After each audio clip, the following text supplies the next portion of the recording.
Sesta giornata del girone di ritorno, seconda categoria, girone C. Alcune partite sono state sorprendenti, ma il pronostico si è rivelato prevalentemente corretto. Andiamo a vedere cosa è successo. Audace Oltrefersina. L'Oltrefersina sbanca a sorpresa al campo dell'Audace e compie il sorpasso portandosi al terzo posto. L'Audace inizia forte, ma l'Oltrefersina difende bene. I padroni di casa, nonostante le diverse occasioni, trovano un fenomenale Bernabé. La ripresa segue l'impronta del primo tempo, ma l'Audace non trova nessuna soluzione per superare lo strepitoso portiere. All'improvviso però gli ospiti partono in contropiede e al 70° passano in vantaggio con Ayoub, bissando poi 5 minuti dopo con Pintarelli. Nonostante l'Audace tiri oltre 20 volte verso la porta, Bernabé consiglia la vittoria ai suoi e regala il sorpasso in classifica.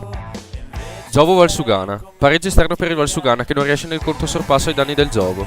La partita è combattuta da subito, ma le occasioni languono. Il Giovo ci prova, ma si vede annullato un gol e protesta per un presunto rigore. Nella ripresa Valsugana cambia modulo e invade la metacampo granata. Le occasioni più grandi le hanno gli ospiti, ma il punteggio rimane bloccato nonostante l'assalto finale. Pareggio utile al Giovo, poco agli ospiti, la partita finisce 0-0. Ischia Altipiani. Torna alla vittoria l'Ischia, completo 3-0 sugli Altipiani. Il primo tempo è piuttosto equilibrato e i gialloneri fanno gioco, mentre gli ospiti ci provano in ripartenza. L'Ischia passa con mala carne con uno splendido tiro a giro. Nella ripresa fioccano occasioni per i padroni di casa e al 65° sale in cattedra Segatta, che insacca in rovesciata. Nel finale il terzo gol lo firma Roat con una situazione in mischia.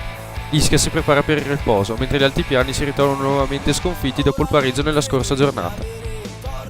Premiero Tesino. Il Premiero empata contro il Tesino per 1-1 e finalmente ottiene il primo punto del ritorno.